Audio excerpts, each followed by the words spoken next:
নৈমিষারণ্য সৌনকাদি ঋষিদের প্রশ্ন ও অবতার কীর্তন বর্ণনা। যিনি জন্মাজরাবিহীন অনাদি, অনন্ত, জ্ঞানস্বরূপ, মহৎ, নির্মূল, পাঞ্চভৌতিক দেশশূন্য, নিরিদ্রিয়, সর্বভূতব্যাপী ও মায়াবিমুক্ত, সেই সর্বজ্ঞ হরি ও হরকে বন্দনা করি। ১. ব্রহ্মা, বিষ্ণু, মহাদেব, গণাধিপতি ও দেবী সরস্বতী, এই সকল দেবতাদিগকে কর্মমন্বয়ে বাক্য দ্বারা নমস্কার করি। ২. একদা পুরাণবিদ, শান্তশীল, সর্বশাস্ত্রবিশারদ, বিষ্ণুভক্ত, মহাত্মা সুত ঋষি তীর্থযাত্রা প্রসঙ্গে নৈমিষারণ্যে উপস্থিত হইয়া সুভাষণে উপবেশন করিয়া বিষ্ণুচিন্তন তৎপর ছিলেন। ৩. এমতো সময়ে তত্রত্বতপোধর, যজ্ঞশীল, শান্তিপরায়ণ, সূর্যসমতেজা, মহাভাগ সৌনকাদি ঋষিগণ কবি সুত ঋষিকে অর্চনা করিয়া স্তব করিয়াছিলেন। ৪-৫ অনন্তর মুনিগণ বলিলেন, হে সুত, আপনার সর্বতত্ত্ব বিদিত আছে, আমাদিগের প্রশ্নসমূহের যথোচিত উত্তর প্রদান করিয়া সংশয় ভঞ্জন করুন। ৬-৭ এই জগতে দেবতাদিগের দেবতাকে, ঈশ্বরী বাকে, কাহাকেই বা পূজা করা যায়? ধ্যানের যথার্থ পাত্রকে, কাহাকেই বা পূজা করা যায়? ধ্যানের যথার্থ পাত্রকে, কেই বা পরিদৃশ্যমান জগতের সৃষ্টি, স্থিতি ও প্রলয় করিতেছেন? কোন ব্যক্তি হইতে সনাতন ধর্ম প্রবর্তিত হইয়াছে? কোন ব্যক্তি দুষ্টকে বিনাশ করিয়া থাকেন? ৮. সেই দেবতার রূপ কি? কি রূপেই বা জগৎ সৃষ্টি হইল? কোন কোন ব্রতানুষ্ঠান করিলে তিনি সন্তুষ্ট থাকেন? কোন যোগ দ্বারাই বা তাহাকে লাভ করা যায়? ৯. সেই জগৎকর্তা কি কি রূপে অবতীর্ণ হইয়াছেন? কি প্রকারের তাহার বংশসম্ভব হয়? এবং ব্রাহ্মণাদি বর্ণধর্ম ও ব্রহ্মচর্যাদি আশ্রমধর্মের রক্ষককে ও প্রবর্তককে? ১০. হে মহামতি সুত, আপনি অনুগ্রহ করিয়া আমাদিগের নিকট পূর্বোক্ত বিষয়স্কল সবিস্তর বর্ণন করুন। ১১. সুত কহিলেন, আমি গরুর পুরাণ বর্ণন করিব। এই পুরাণ সর্বপুরাণ প্রধান এবং বিষ্ণুকথায় পরিপূর্ণ। এই পৌরাণিক কথা পূর্বকালে কশ্যপের নিকট গরুর বলিয়াছিলেন এবং আমি ব্যাসের নিকট শ্রবণ করিয়াছি। ১২-১৩ একমাত্র নারায়ণ দেবতাদিগেরও দেবতা, ঈশ্বরেরও ঈশ্বর এবং তিনিই পরমাত্মা পরব্রহ্ম, তাহা হইতেই এই জগতের উৎপত্তি হইয়াছে। ১৪ সেই অজরামর বাসুদেব জগদ্রক্ষণার্থ কুমারাদি নানারূপে অবতীর্ণ হইয়াছেন। ১৫ হরি প্রথমে কুমার অবতার হন। এই অবতার ভগবান বাসুদেব কৌমার অবস্থা অবলম্বন করিয়া দুশ্চর ব্রহ্মচর্য অনুষ্ঠান করিয়াছিলেন। ১৬ দ্বিতীয় ভূতভাবন যজ্ঞেশ্বর হরি জগৎ রক্ষা করিবার নিমিত্ত রসাতলগতা পৃথিবীকে উদ্ধার করিব, এই অভিপ্রায় বরাহ শরীর ধারণ করেন। ১৭ তৃতীয় দেবর্ষিত্ব পরিগ্রহ করিয়া ভগবান সাতত তন্ত্র বিস্তার করিয়াছেন। ওই তন্ত্রে নিষ্কাম কর্মের প্রাধান্য বর্ণিত আছে। ১৮ চতুর্থ নরনারায়ণ অবতার। এই অবতারে নারায়ণ ধর্মরক্ষণার্থ কঠোর তপস্যা করিয়াছিলেন। তাহাকে সুরাসুরগণ অর্চনা করিয়াছিল। ১৯ পঞ্চমে কপিলাবতার। এই অবতারে ভগবান সাংখ্যদর্শন প্রণয়ন করিয়া কালকৃত ধর্মবিপ্লব নিবারণার্থ পণ্ডিতবর্গকে তত্ত্বনির্ণয় দ্বারা ধর্মমার্গে আনয়ন করিয়াছিলেন। ২০ ষষ্ঠে দত্তাত্রেয়াবতার। নারায়ণ অত্রি ঋষির ঔরসে অনুসুয়ার গর্ভে দত্তাত্রেয় নামে জন্মক্রিয়াছিলেন। দত্তাত্রেয় প্রহ্লাদাদির নিমিত্তে অলর্ককে আম্বিক্ষিকী বিদ্যার উপদেশ প্রদান করেন। ২১ সপ্তমে স্বয়ম্ভুবান্তরে নারায়ণ আকুতির গর্ভে ও রুচির ঔরসে যজ্ঞনামে জন্মগ্রহণ করিয়া অমাত্য সত্যগণ ও সুরগণের সহিত যজ্ঞানুষ্ঠান করিয়াছিলেন। ২২ অষ্টমাবতারে নাভির ঔরসে মেরুদেবীর গর্ভে উরুক্রম নামে জন্ম পরিগ্রহ করিয়া সর্বাশ্রমোচিত নারীধর্ম প্রদর্শন করেন। ২৩ নবমে নারায়ণ ঋষিগণের প্রার্থনানুসারের পৃথু নামে জন্মগ্রহণ করিয়া মহৌষধিরূপ দুগ্ধ দ্বারা প্রজাবর্গকে জীবিত করিয়াছিলেন। ২৪ দশমে চাক্ষুসমম্বস্তরের মহাপ্রলয়কালে ভগবান মৎস্বরূপী হইয়া মৃন্ময়ী নৌকাতে আরোপিত করিয়া বৈবশত মনুকে রক্ষা করেন। ২৫ একাদশে কূর্মাবতার। যৎকালে দেব ও দানবগণ একত্রে মিলিত হইয়া সমুদ্র মন্থন করেন, ওই সময়ে ভগবান নারায়ণ কূর্মরূপ পরিগ্রহ করিয়া পৃষ্ঠদেশে মন্দরাচল ধারণ করিয়াছিলেন। ২৬ দ্বাদশে ধাম্বন্তরাবতার। হরি ধম্বন্তরীরূপে অবতীর্ণ হইয়া দেবতাদিগের অশেষ উপকার সাধন করিয়াছিলেন। গ্রহণ ত্রয়োদশে বিষপতি নারায়ণ মোহিনীরূপ ধারণ করিয়া সুরাসুরদিগকে মোহিত করিয়াছিলেন। ২৭ চতুর্দশে ভগবান নরসিংহরূপে অবতীর্ণ হইয়া, যেরূপ কটকারী ব্যক্তি শরতৃণ ভেদ করে, সেইরূপ নখদ্বারা চৈত্যরাজ দৈত্যপতি বলদৃপ্ত হিরণ্যকশিপুর বক্ষস্থল বিদীর্ণ করিয়া তাহার প্রাণসংহার করেন। 28 পঞ্চদশে বামনাবতার। হরি বামনরূপ ধারণ করিয়া বলির যজ্ঞে গমন করেন এবং ত্রিপাদ ভূমি প্রার্থনা করিয়া বলিকে দমন ও দেবতাদিগকে স্ব অধিকারে পুনঃস্থাপনপূর্বক রক্ষা ক্রিয়াছিলেন। 29 ষোড়শে ভগবান পরশুরামরূপে অবতীর্ণ হইয়া দেখিলেন, নৃপতিগণ ব্রহ্মদ্রোহী হইয়াছে। ভার্গব তাহাতে কুপিত হইয়া 61বার পৃথিবীকে নিষ্ক্রিয়া করেন। 30 সপ্তদশে নারায়ণ শতাবতীর গর্ভে পরাশ্রের ঔরসে ব্যাসরূপে অবতীর্ণ হন। ব্যাসদেব সমস্ত মনুষ্যকে অল্পমেধা বিবেচনা করিয়া বেদের বিভাগ করেন। 31 অষ্টাদশে দেবতাদিগের কার্য সাধনার্থ নরনারায়ণরূপে অবতীর্ণ হইয়া সমুদ্রনিগ্রহ প্রভৃতি অশেষহিতকর কার্য করিয়াছিলেন। 32 ঊনবিংশতি ও বিংশতি অবতারের জনার্দন বৃষ্ণিবংশে জন্ম পরিগ্রহক্রিয়া বলরাম ও কৃষ্ণ নামে বিখ্যাত হইয়া পৃথিবীর ভার হরণ করিয়াছিলেন। 33 একবিংশতি অবতারে ভগবান কলির সন্ধ্যাবসানে দেবদেশীদিগের মোহনার্থ মগধদেশে জিনসুত বুদ্ধরূপে আবির্ভূত হইবেন। 34 অনন্তর কলির অবসানকালে রাজবর্গ নষ্টপ্রায় হইলে জগৎপতি কল্কি নামে বিষ্ণুযশা নামক ব্রাহ্মণের ভবনে অবতীর্ণ হইবেন। 35 হে বিপ্রগণ, হরির কতিপয় অবতারের কথা বর্ণিত হইল। বাস্তবিক সেই সর্বময় জগৎপিতা জগদীশ্বরের অবতার অসংখ্য। মনু প্রভৃতি বেদবিদ আদি মহাত্মগণ সকলেই বিষ্ণুর অংশস্বরূপ। 36 সেই মনাদি হইতেই এই জগতের সৃষ্টি, স্থিতি ও প্রলয় হইয়া থাকে, এজন্যই তাহারা ব্রতনিয়মাদি দ্বারা পূজনীয় হইয়াছেন। এই গরুড় পুরাণে অষ্টাধিক অষ্টসহস্র সংখ্যক শ্লোক আছে। পূর্বকালে ব্যাসদেব আমার নিকটে এই গরুড় পুরাণ বলিয়াছিলেন। 37 সুতপুত্র উগ্রশ্রবা কর্তৃক গরুড় পুরাণের মাহাত্ম্য বর্ণনা। সুতমুনি উগ্রশ্রবা নৈমিষারণ্যে বসে ঋষিদের মাহাত্ম্য বর্ণনা করেছেন। সাত্ত্বিক পুরাণগুলির মধ্যে এই পুরাণ অন্যতম সেরা। স্বয়ং শ্রীকৃষ্ণ এই পুরাণের প্রবক্তা। তিনি তার বাহক বিন্তানন্দন গরুড়কে এই পুরাণ শ্রবণ করিয়েছিলেন। মহর্ষি বেদব্যাস এই পুরাণ লিপিবদ্ধ করেন। উগ্রশ্রম তার কাছ থেকে এই পুরাণের মাহাত্ম্য সম্পর্কে বিদিত হয়েছিলেন। এই পুরাণ যে পাঠ ও শ্রবণ করে, তার মঙ্গল সাধিত হয়। গরুড় পুরাণের দুটি খণ্ড পূর্বখণ্ড ও উত্তরখণ্ড। বিভিন্ন ধরনের দেবদেবীর পুজো আচ্চা, নানা উপাখ্যান, বৈদ্যশাস্ত্র, ধর্মকথা, অর্থনীতি, শ্রীগোবিন্দের ধ্যান ও পূজার নিয়ম, নীতিসার, নানা ধরনের ব্রত, সূর্য চন্দ্রাদি বংশকথা, নানা ধরনের প্রায়শ্চিত্ত ইত্যাদি নিয়ে পূর্বখণ্ড রচিত। উত্তরখণ্ডের মধ্যে আছে মানুষের মৃত্যুর পারলৌকিক ক্রিয়াদি, বৃষৎসর্গ প্রেততনাশকর্ম ইত্যাদি। এছাড়া বিভিন্ন নরকের নাম ও তার শাস্তি, বিবিধ দানের ফলাফল, অপমৃত্যুর গতি, পাইপভেদে চিহ্নভেদ সম্পর্কেও অনেক কথা এই খণ্ডে বর্ণিত হয়েছে। মানুষ যা কিছু জ্ঞাত হতে চায়, গরুড় সেই সকল প্রশ্ন তার প্রভু শ্রীকৃষ্ণের কাছে রেখেছেন। স্বয়ং শ্রীগোবিন্দ তার উত্তর দিয়েছেন। এর মধ্যে কোনো কল্পনার স্থান নেই। আমরা কলিকালের মানুষ। আমরা কি জানি? গুরু, ধর্ম, না, এসব কিছুই আমাদের কাছে মান্য নয়। আর পরলোকের কথা তো চিন্তাই করি না। কিন্তু এই গরুড় পুরাণ পাঠ বা শ্রবণ করলে জানা যাবে যে, স্বয়ং ভগবান শ্রীকৃষ্ণ যে উত্তর প্রদান করেছেন, তা বাস্তবক্ষেত্রে একেবারেই মিথ্যা নয়। ত্রিপুর নাশন। শিবপুত্র কার্তিকের দ্বারা তারকাসুরের বিনাশ হল। তার্কের 3 পুত্র বিদ্যুশালী, তার্কাক্ষ আর বামলাক্ষ। তারা মহাধার্মিক, শক্তিতেও কম নয়। তারা মাটিতে 1 পা আর উপরের দিকে 1 পা রেখে 1000 বছর কেবল বাতাস খেয়েই কঠোর তপস্যা করল। ব্রহ্মা বর দিতে এলেন তাদের কাছে। 3 অসুরী একসঙ্গে বলল, আমরা কারো দ্বারা বধ হব না, এই বর দিন। ব্রহ্মা বললেন, তা কখনো হয় না, এমন বর দেওয়া যাবে না, অন্য বর চাও। অসুররা বলল, সোনা, রূপা আর লোহার দ্বারা তৈরি 3টি পুরী আমাদের দান করুন, আর সেই 3টি পুরী কেবল একটি বাণের দ্বারাই বিনষ্ট হবে। ব্রহ্মা সেই বরই দিলেন। ব্রহ্মা ময়দানবের দ্বারা 3টি পুরী তৈরি করালেন। তারপর স্বর্গপুরে রাখলেন সোনার পুরী, আকাশে রাখলেন রূপার পুরী আর পৃথিবীতে রাখলেন লোহার পুরী। প্রত্যেকটি পুরীই অপূর্ব সুন্দর। তারকাক্ষ নিল সোনার পুরী, বামলাক্ষ নিল রূপার পুরী আর বিদ্যুশালী বাস করল লোহার পুরীতে। খাওয়া দাওয়া, ঘুমান, নাচ গানের আসর, পানশালা, সভাগৃহ, কোনো কিছুরই অভাব নেই কোনো পুরীতে।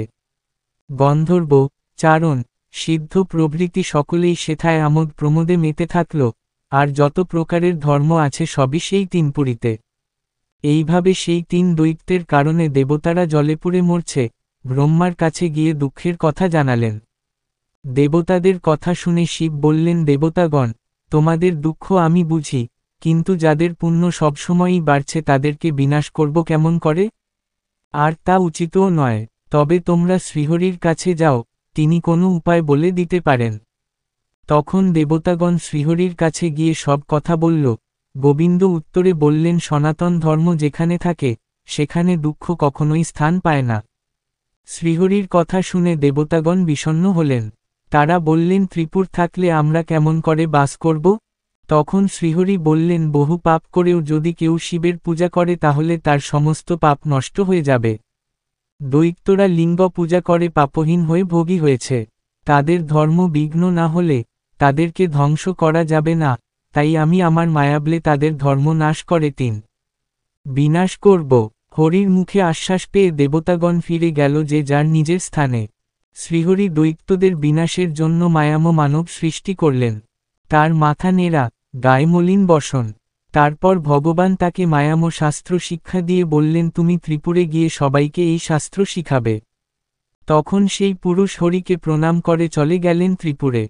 একটি বনের ধারে গিয়ে তিনি বসলেন, সে তাকে দেখল এবং মায়ামুগ্ধ হয়ে গেল। সবাই তার কাছে দীক্ষা নিল। তারপর তারা বিদ্যুন্মালীর কাছে গিয়ে বলল, আমরা পূর্বে অনেক ধর্ম শুনেছি কিন্তু এমন সনাতন ধর্ম কখনো শুনিনি। এক ধর্মপরায়ণ সন্ন্যাসী এসেছেন সেই ধর্ম প্রচার করতে। আমরা তার কাছে সকলেই দীক্ষা নিয়েছি। হে রাজা, আপনিও তার কাছে দীক্ষা নিতে পারবেন। তখন বিদ্যুন্মালী সেই পুরুষের কাছে গিয়ে মুগ্ধ হয়ে গেল।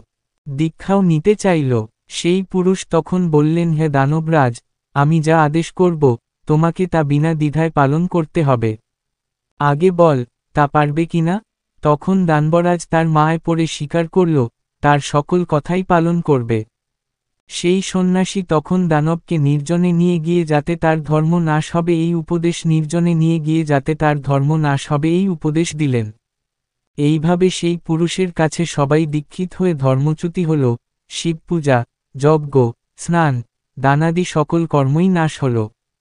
তখন ত্রিপুরে অলক্ষ্মী প্রভাব বিস্তার করল, আর লক্ষ্মী তাদেরকে ছেড়ে চলে গেলেন। দানবগণ এইভাবে দুরাচারী হলে শ্রীহরি আনন্দে দেবতাগণকে সঙ্গে নিয়ে শিবের কাছে গিয়ে তার বহু স্তব স্তুতি করলেন। তখন মহেশ্বর খুব খুশি হয়ে শ্রীহরিকে আলিঙ্গন করে বললেন, আমি ত্রিপুর নাশ করব। আর তোমাদের কোনো চিন্তা নাই, যে যার স্থানে ফিরে যাও। তারপর শিব বিশ্বকর্মার দ্বারা এক দিব্যময় রথ সৃষ্টি করলেন। অপূর্ব সেই রথ, সোনার তৈরি। তার ডানদিকে সূর্যচক্র, বামদিকে চন্দ্রচক্র। সেই রথের সারথি হলেন স্বয়ং পিতামহ ব্রহ্মা। তারপর মহেশ্বর নানাবিধ অস্ত্রশস্ত্র নিয়ে অপূর্ব যুদ্ধ সাজে সজ্জিত হয়ে সেই বিচিত্র রথে চড়ে বসলেন। ত্রিপুরের দিকে চললেন সবেগে। দেবতারাও অস্ত্রশস্ত্র নিয়ে শিবের পেছনে পেছনে চললেন। তারপর সকলেই তুমুল হর্ষধ্বনি করলেন। তখন শিব তার পিনাক ধনুতে পাশুপাত অস্ত্র যোজনা করলেন। একমাত্র বাণেই ত্রিপুর ধ্বংস হয়ে গেল। যে দৈত্যগণ তখনও পর্যন্ত শিবের পূজা করছিল, তারা শিবের প্রভাবে জ্ঞানপত্য লাভ করল। তারপর ভক্তিভরে দেবতাগণ ত্রিপুরারি মহেশ্বরের স্তবস্তুতি করলেন।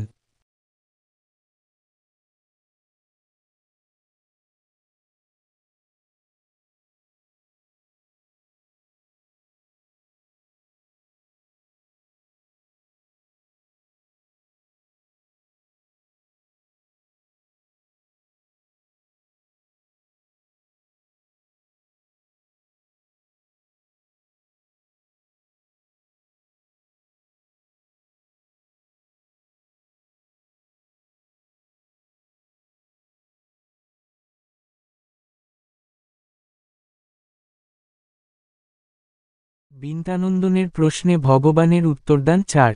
বিন্তার গর্ভে কশ্যপের ঔরসে গরুরের জন্ম। সে শ্রীবিষ্ণুর বাহন। প্রভুকে পিঠে চড়িয়ে সমস্ত লোক ঘুরে বেড়ায়। কিন্তু সব জায়গা ভালোভাবে দেখা হয় না তার। মনে তার প্রবল ইচ্ছা একবার সমস্ত লোক একা একা ভ্রমণ করবে। তাই একদিন শ্রীবিষ্ণুর অনুমতি নিয়ে বেরিয়ে পড়ল বৈকুণ্ঠ থেকে মনুষ্যলোক, গন্ধর্বলোক, স্বর্গলোক, পাতাললোক, প্রেতলোক সব জায়গায় ঘুরে বেড়াল। কিন্তু কোথাও গিয়ে শান্তি পেল না। সর্বত্রই দুঃখ বিরাজ করছে। চিত্তে সুখ না পেয়ে বিষণ্ণ বদনে ফিরে এল বৈকুণ্ঠধামে। প্রভুর সামনে করজোড়ে অবনত মস্তকে দাঁড়াল। নারায়ণ স্মিত হেসে জানতে চাইলেন, বলো গরুর, কেমন ভ্রমণ হল? কোথায় কোথায় গিয়েছিলে? গরুর বলল, প্রভু যমলোক ছাড়া সব লোকেই ঘুরেছি। মনুষ্যলোককে আমার খুব ভালো লেগেছে। আর ভারতবর্ষের কথা কি বলবো? ওই মহান দেশে দেবতারা পর্যন্ত মনুষ্য শরীর ধারণ করে যেতে আগ্রহী। হে বৈকুণ্ঠ অধিপতি, ওই মনুষ্যলোক সম্পর্কে আমার মনে হাজার প্রশ্নের উদয় হয়েছে। জীবগণ কিভাবে মনুষ্যত্ব লাভ করে, আবার কিভাবে তাদের মরণ হয়? দেহের মধ্যে কে অবস্থান করে, যে বিদায় নেয় আবার ফিরে আসে? ইন্দ্রিয় সমূহ কোথায় ঠাঁই পায়, আস্পৃশ্য হয় কেমন করে? জীব কর্ম করে এবং মরণের পরে সেই কর্ম অনুসারে ভোগ লাভ করে কিভাবে? মৃতলোককে কেন মাটিতে ঠাঁই দেওয়া হয়? কেনই বা তার মুখে পঞ্চরত্ন দেওয়া হয়? মৃত্যুর পরে মানুষ কোথায় যায়? মৃতজনের উদ্দেশ্যে তর্পণ করার কারণ কি? মৃতের উদ্দেশ্যে পিণ্ডদান করা হয় কেন? হে দেবেশ, হে প্রভু, আমি সবলোক ঘুরেছি বটে, কিন্তু কোথাও সুখের দেখা পাইনি। এমনকি দেবলোকেও তা বিরল। দানবদের জীবনে স্বর্গরাজ্য সর্বদা আতঙ্কিত। মনুষ্যলোকে আছে রোগ, শোক, মৃত্যুর হাহাকার। ইষ্টের সঙ্গে সংযোগ ছিন্ন, তাই তারা সর্বদা ভীত। গেলাম পাতাল লোকে, সেখানেও সকলে ভয়ে তটস্থ, অর্থাৎ স্বর্গ, মর্ত, পাতাল সর্বত্রই ভয়ের বাতাবরণ।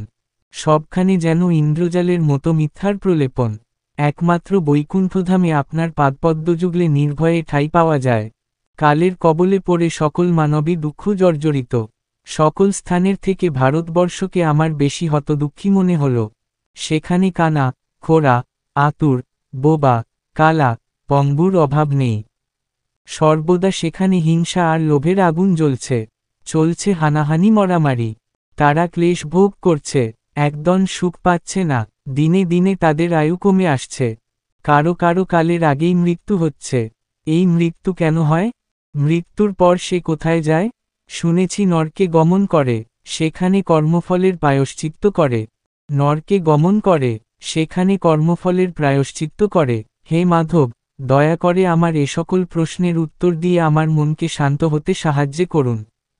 শ্রীহরি বললেন, হে গরুর, তোমার সমস্ত প্রশ্নের আমি জবাব দিচ্ছি, শোনো।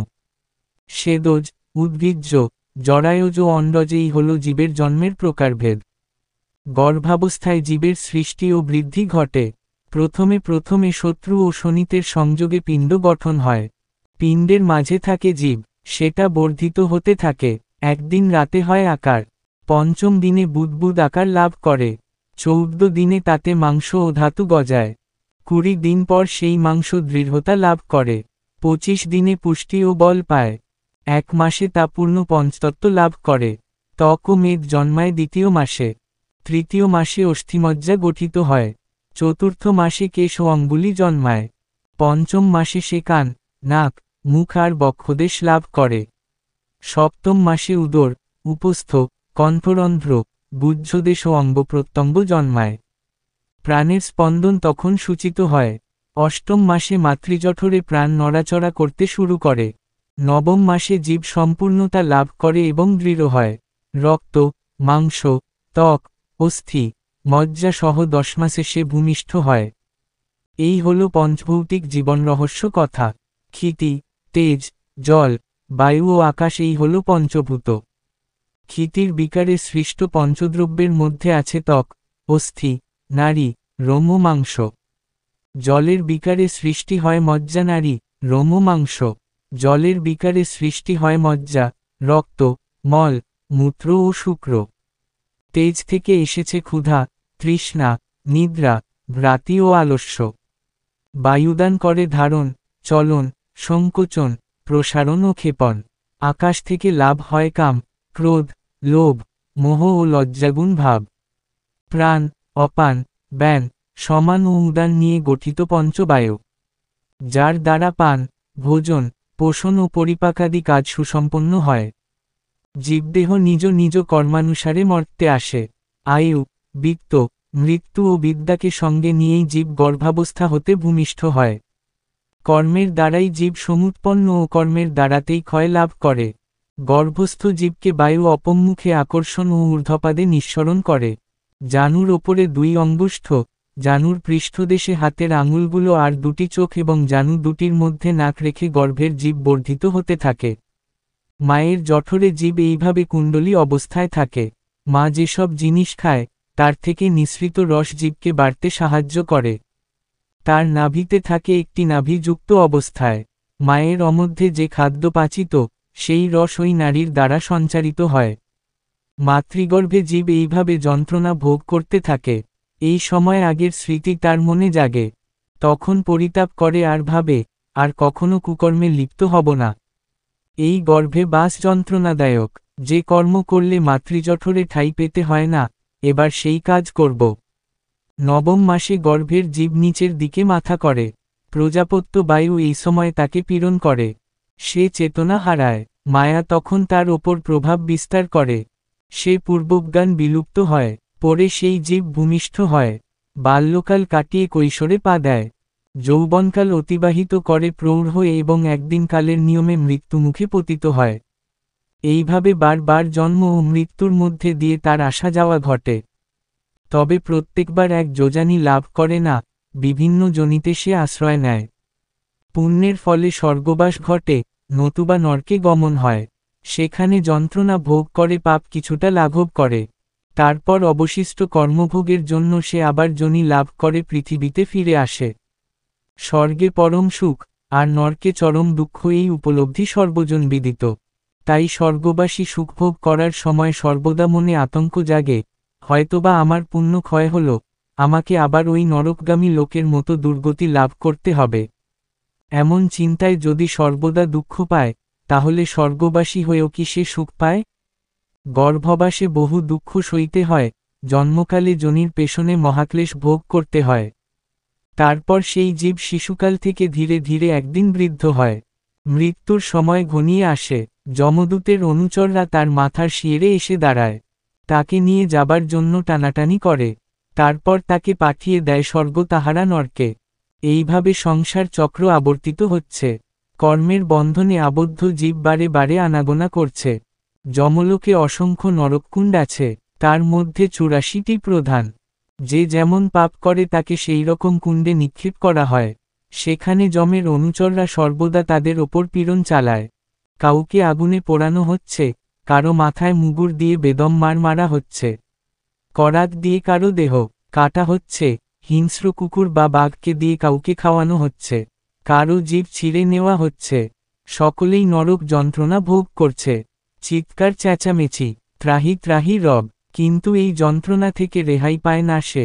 মর্তের দেহ ছেড়ে সে যখন এখানে আসে, তখন নতুন একটি দেহ লাভ করে, যার মৃত্যু নেই। কোটি কোটি বছর ধরে আগুনে পোড়ালেও সে দেহ বিকৃত দেহ দাপাদাপি করবে। পাপীর একদিন নরক যন্ত্রণা ভোগের পর মনে করে ১০০ বছর কেটে গেছে। এরপর অবশিষ্ট কর্ম ভোগের জন্য তাকে আবার পাঠানো হয় পৃথিবীতে। নানা যোজানি ঘুরে ঘুরে জন্মলাভ করে। কেউ মনুষ্য যোজানি লাভ করে, কেউ কীট বা কৃমি হয়, কেউ বা জীবজন্তুর যোনিতে জন্ম নেয়। কর্মানুসারে তারা হয় কালা, বোবা, খোরা, পঙ্গু, অন্ধ, তোতলা, আবার কুষ্ঠরোগী। তারপর শূদ্র, বৈশ্য, ক্ষত্রিয় ওপরে ব্রাহ্মণ যোনিতে আসে। এইভাবে ধীরে ধীরে নিকৃষ্ট যোনি থেকে উচ্চ যোনি লাভ করে একসময় দেবত্ব অর্জন করে। হে উচ্চ যোনি লাভ করে একসময় দেবত্ব অর্জন করে। হে গরুর, পিতার মৃতদেহ পুত্ররা কাঁধে করে বহন করে নিয়ে গেলেও তারা মুখাগ্নি করতে পারে না, পৌত্র তার মুখে আগুন দেয়। তিলদর্ভসহ সব মাটিতে রাখলে সেই বাড়ি ঋতুবতী হয়। মুখের মধ্যে পঞ্চরত্ন রাখলে জীবের প্রবহ হবে। ঋতুপুষ্প নাশে গর্ভধারণ না হলে বংশ নির্বংশ হয়ে জানবে। বংশ নাশে পৃথিবীতে আবার টান অনুভব করে, ফলে পুনরায় জন্ম নিয়ে ফিরে আসে ভারতে। মাটিতে গোবর লেপন করে কুশতিল আর তুলি ছড়িয়ে সেখানে রোগীকে শোয়াতে হয়। সেখানেই যদি মৃত্যু হয়, তাহলে জানবে সমস্ত পাপ নাশ হয়ে সে স্বর্গপ্রাপ্তি হয়েছে। তখন তিলকুশ আর তুলি শ্মশানে ফেলে দিতে হয়। তিলকে দৈত্য দানরা ভয় পায়, কারণ আমার শ্বেত বিন্দু থেকে তিল সৃষ্ট হয়েছে। সাদা ও কালো দুই রকমের তিল আছে। এরা দেহকৃত পাপরাশিকে নাশ করে। কুশের জন্ম হয়েছে আমার লোম থেকে। শ্রাদ্ধে তাই তিল ও কুশ প্রদান করা হয়। এর ফলে দেবতা ও পিতৃগণ পরিতুষ্ট থাকেন। কুশের মধ্যে জনার্দনের অবস্থান, মূলে আছেন ব্রহ্মা আর অগ্রে পশুপতি বিরাজ করছেন। কুশ, তুলসী, বিপ্র, অগ্নি, মন্ত্র এগুলো কখনো বাসি হয় না, বারবার ব্যবহার করা যায়। একাদশী, গো, বিষ্ণু, তুলসী ও ব্রাহ্মণ এই হল পঞ্চমানবগণের পোতস্বরূপ। একাদশী, গীতা, বিপ্র, ধেনু, বিষ্ণু ও তুলসী সংসার দুর্গে মুক্তিদাতা। দীক্ষাহীন হয়ে কুশসজ্জায় শয়ন করে মৃত্যুশয্যায় শুয়ে মানব যন্ত্রণা ভোগ করে, পরকালের যাবার দ্বার উন্মুক্ত পায় না সে সময় মাটিতে তাকে শুইয়ে দিতে হয়। এর ফলে তার মৃত্যুযন্ত্রণা তাড়াতাড়ি লাঘব হয়। মৃত্যুর কাল উপস্থিত হলে যমরাজ তার অনুচরদের পাঠিয়ে দেন প্রাণ নিয়ে যেতে। মৃত্যুপথযাত্রী তাদের দেখে কাঁদতে শুরু করে, হাহাকার করে, ভয় ত্রাসে চোখ বিস্ফারিত হয়। সেই সময় যমদূতরা তাকে নিয়ে যায় যমালয়ে। যারা ধর্মে শ্রদ্ধাবান, ঈশ্বরবিশ্বাসী, তাদের সুখে মৃত্যু হয়। পূর্বকৃত কর্মের কারণ ভোগের বৈচিত্র্যময় ঘটে, কর্মের তারতম্যের জন্যই নানান জনিতে জন্মলাভ হয়। মহাপাপীরা মৃত্যুর পর নরক ভোগ করে পৃথিবীতে আবার জন্ম নেয়। যে যেমন পাপ করে, সে তেমন জনি লাভ করে। পুণ্যাত্মারা বিমানযোগে স্বর্গে গমন করে এবং সেখানে মহাসুখে বসবাস করে। স্বর্গবাস করে পুণ্যক্ষয় হয়, তারপর আবার ফিরে আসে পৃথিবীতে। রাজা অথবা সাধুকুলে জন্ম নেয়, সুখ ভোগ করে। জন্মালেই মৃত্যু অনিবার্য, এটাই কালের নিয়ম। পাপী অধোগতি লাভ করে আর পুণ্যবানেরা ঊর্ধ্বগতি হয়। জীব তাই ইন্দ্রিয়সমূহের সাথে এক দেহ থেকে অন্য দেহে যাতায়াত করে। কিন্তু এই দেহ বায়ু, পিত্ত, শ্লেষ্ম, পুরীদি শরীরে সৃষ্ট করে। কিন্তু এই দেহ বায়ু, পিত্ত, শ্লেষ্ম, পুরীদি শরীরে সৃষ্ট সকল ব্যাধি সপ্তধাতু, মেদ, মাংস ও অস্থি দেহের সঙ্গে বিলীন হয়ে যায়। হে বিন্তানন্দন, এ জগৎ সংসার দুঃখের আধার, সুখ নেই কোথাও। তাই মুক্তিলাভ করার জন্য প্রতিটি মানুষ অন্তরে যত্নবান হবে।